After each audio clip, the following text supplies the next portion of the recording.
नमस्कार, मैं आपके साथ विभा उपाध्याय और आप देख रहे हैं न्यूज़ 18 बिहार झारखंड का डिजिटल प्लेटफॉर्म।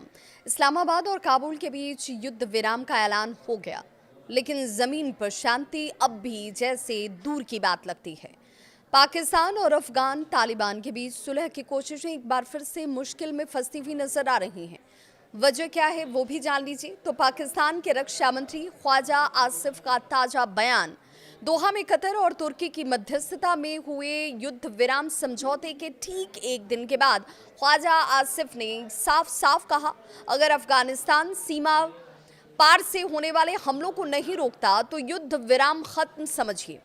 यानी पाकिस्तान अब पूरी तरह से शर्तों पर खेलना चाहता है।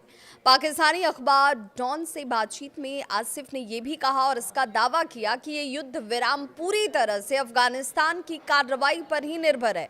उन्होंने चेतावनी तक दी और कहा कि अफगानिस्तान से कोई भी घुसपैठ इस समझौते का उल्लंघन माना जाएगा। आसिफ के मुताबिक समझौते में ये साफ लिखा गया है कि सीमा पार आतंकवादी गतिविधियां नहीं होंगी। रक्षा मंत्री आसिफ ने आतंकवाद को दोनों ही देशों के लिए सबसे बड़ा खतरा बताया। उन्होंने कहा कि क्षेत्र में स्थिरता तभी संभव है जब आतंकवाद का खात्मा हो, लेकिन साथ ही उन्होंने इस बात पर भी जोर दिया, या यूं कहें कि इस शब्द को जोड़ दिया, कि अगर आतंकवाद जारी रहा तो शांति की हर कोशिश नाकाम हो जाएगी। वहीं तालिबान झुकने के मूड में नहीं है। अफगान रक्षा मंत्री मुल्ला याकूब ने अल जजीरा को दिए एक इंटरव्यू में इस बात का दावा किया कि पाकिस्तान अपने विरोधियों पर आतंकवाद का ठप्पा लगाता है। उन्होंने साफ किया कि अफगानिस्तान भारत के इशारे पर काम नहीं करता और दिल्ली के साथ उनके रिश्ते दोस्ताना हैं।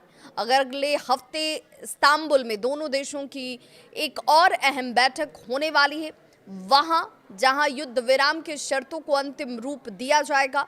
लेकिन फिलहाल हालात यही कह रहे हैं कि पाकिस्तान और अफगानिस्तान या अफगान तालिबान के बीच भरोसे की दीवार अब भी जो एक तरीके से मजबूत होनी चाहिए थी, वो दीवार दोनों के बीच संबंधों को करीब आने से रोक रही है, या यूं कहें कि बीच में खड़ी है। कहने को तो युद्ध विराम हुआ है, लेकिन हालात शांति से कोसों दूर नजर आते हैं। अब देखना होगा कि इस्तांबुल की बैठक में दोनों पक्ष सच्ची सुलह की तरफ आगे बढ़ते हैं, या ये समझौता भी पिछली कोशिशों की तरह सिर्फ कागजों तक सिमट कर रह जाता है। इस खबर पर आपकी क्या है राय, जरूर साझा करें।